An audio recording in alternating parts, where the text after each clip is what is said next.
കഥാപാത്രമായിട്ടാണല്ലോ അവർ എല്ലാവരും നന്നായിട്ട് അഭിനയിച്ചു.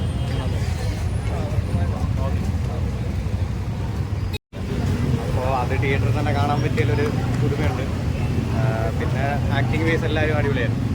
നമുക്ക് പഠിക്കാം, അല്ലെങ്കിൽ ഫിലിം ഇഷ്ടപ്പെടുന്നവർക്ക് ഒരുപാട് അറിയാനും കാര്യങ്ങൾ പറയും. അപ്പം ഓവറോൾ എൻജോയ് ചെയ്തു. നല്ലൊരു ഫിലിമായിരുന്നു. അങ്ങനെ ഉണ്ടായിരുന്നു എക്സ്പീരിയൻസ്? അമ്മൊക്കെ ഒത്തിരി വെറൈറ്റി റോളുകൾ ചെയ്യുന്നുണ്ടല്ലോ, അത് എങ്ങനെയുണ്ട് അതിൻ്റെ ഒരു എക്സ്പീരിയൻസ്? പുള്ളി എന്നും വെറൈറ്റി ആഗ്രഹിക്കുന്ന ഒരു മനുഷ്യനാണ്. പുള്ളി ഓരോന്നോരോന്ന് ഈ പ്രായത്തിലും ഒരുപാട് വെറൈറ്റീസ് ചെയ്യുന്നത് കാണുമ്പോൾ നമുക്ക് ഭയങ്കര കൊതിയാണ് അത് കാണാനായിട്ട്. വന്നു കണ്ടു. ഓക്കെ. സിനിമയ്ക്ക് ഒരാളാണേലും മതി. നല്ല ഇതിന്റെ പ്രത്യേകത ഈ കണ്ടന്റ് ജനങ്ങളെ ഇരുത്താൻ പറ്റുന്നുണ്ടോ എന്ന് മാത്രം നോക്കിയാൽ മതി. അല്ലാതെ പടം ഇറങ്ങി കഴിഞ്ഞിട്ട് ഇവരെ അങ്ങനെയാണ് ഉദ്ദേശിച്ചത് ഇങ്ങനെയാണ് ഉദ്ദേശിച്ചത് പറഞ്ഞിട്ടൊന്നും കാര്യമൊന്നുമില്ല. കണ്ടന്റ് നല്ലതാണെങ്കിൽ പടം കയറും. ഇപ്പൊ പ്രേമലു ഓടുന്നുണ്ടില്ലേ? പ്രേമലില് സൂപ്പർ സ്റ്റാർ ഉണ്ടോ? ഇല്ല. നല്ല പടമാണ്, ഓടും. അത്രേ ഉള്ളൂ.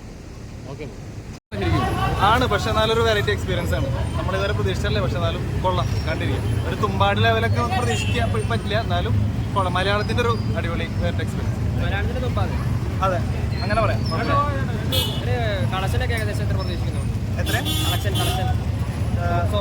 ബോക്സ് ഓഫീസ് തൂക്കുന്നൊന്നും അറിയില്ല, കാരണം ഇത്രത്തോളം ജനങ്ങൾ വരുന്നുണ്ടല്ലോ തിയേറ്ററിൽ. അപ്പൊ അതാ വെച്ചാൽ അതെ, പക്ഷെ അത് ഇതാണ് ഒരു വെറൈറ്റി ആയിട്ടുള്ള എക്സ്പീരിയൻസ് ആയതുകൊണ്ട് ഭീഷ്മനെ മറിച്ചിടാൻ 100% അത് പറ്റും. വേറെ ലെവല്. പക്ഷെ എന്ന് വെച്ച് കഴിഞ്ഞാൽ എന്താ പറയാ, നമ്മൾ ഇതുവരെ കണ്ടല്ലേ ഇങ്ങനത്തെ ഒരു ഹൊറർ എക്സ്പീരിയൻസ് ആണെങ്കിലും അങ്ങനെ പേടിക്കാത്ത രീതിയിൽ നമ്മളെ പിടിച്ചിരുത്താൻ പറ്റുന്ന രീതിയിൽ ചെയ്യും. ഒന്നുകൂടെ കാണാൻ പോവാം. ഒരു പ്രത്യേക ചേട്ടനെ ഇപ്പൊ ഒരു വട്ടം ഓൾറെഡി കണ്ടു. കണ്ടിറങ്ങി വന്നതാണ്, കുഴപ്പമൊന്നുമില്ല. ഇനി ഒന്നുകൂടെ കാണാൻ പോണ്. കാണും. അതെ, അത്ര ഇഷ്ടപ്പെട്ടു. അത്ര ഇഷ്ടപ്പെട്ടു പറഞ്ഞാൽ ആര്യമാനം അഭിനയമൊക്കെ ഉണ്ടല്ലോ, അത് അഭിനയോടൊന്നും പറയാൻ പറ്റില്ല. നമുക്ക് ഇരിക്കാനും കൂടുതൽ പെർഫോമൻസ് അത്രയ്ക്കുള്ളൂ. അടിപൊളി, കുഴപ്പമില്ല, കാണാം. ഒരു എക്സ്പീരിയൻസ് എങ്ങനെയുണ്ട്? സൗണ്ടിങ് ഒക്കെ? സൗണ്ടിങ് നല്ല എക്സ്പീരിയൻസ് ആണ്. എക്സ്ട്രാ ഓർഡിനറി ആയിട്ട് ചെയ്തിട്ടുണ്ട്. മമ്മൂക്കയുടെ കരിയറിൽ തന്നെ ഏറ്റവും നല്ലൊരു ബെസ്റ്റ് ഫിലിമായിട്ട് നമുക്ക് പറയാം.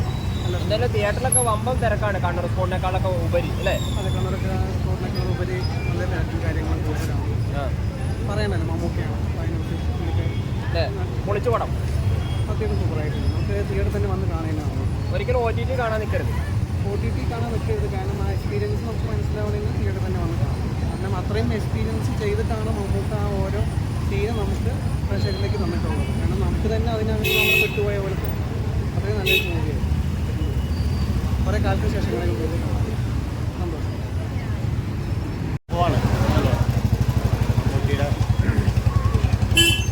വളരെ ഇഷ്ടപ്പെട്ടു. നമ്മളടുത്ത കാലത്തൊന്നും ഇതൊരു ബ്ലാക്ക് ആൻഡ് വൈറ്റ് സിനിമ കണ്ടിട്ടില്ല. ഈ കാലത്ത് കണ്ടതാണ്. അപ്പോൾ അതിൻ്റെ ഒരു ഓർമ്മ പുതിയൊരു അനുഭവമാണ്. സിനിമ ഗംഭീരം. മലയാളത്തിൽ ആദ്യമായിട്ടാണ് ഇങ്ങനെ ഒരു സിനിമ. ബ്ലാക്ക് ആൻഡ് വൈറ്റ് ഇങ്ങനെ സിനിമ ഉണ്ടാവുമെന്ന് പ്രതീക്ഷിച്ചിട്ടില്ല. ഒന്നും പറയാനില്ല. നമുക്കിടാ ബെസ്റ്റ് പറഞ്ഞത്. ചിലപ്പോൾ ഞാൻ ജനിക്കുന്നതിന് മുമ്പല്ല, എൻ്റെ കുട്ടിക്കാലത്ത് ചിലപ്പോൾ ഉണ്ടായിരുന്നുണ്ടാവും. ഞാൻ കണ്ടതിന് സാറ്റിസ്ഫൈഡ് ആണ്. സിനിമക്ക് വന്നതിന് ഒരിക്കലും നമുക്ക് ഒന്നുകൂടി കാണാവുന്ന സിനിമ, ഒന്നുകൂടെ കാണാൻ തോന്നും. ഷാളേന് ഒന്നുകൂടി കാണണം എന്ന് തോന്നുന്ന സിനിമയാണ്.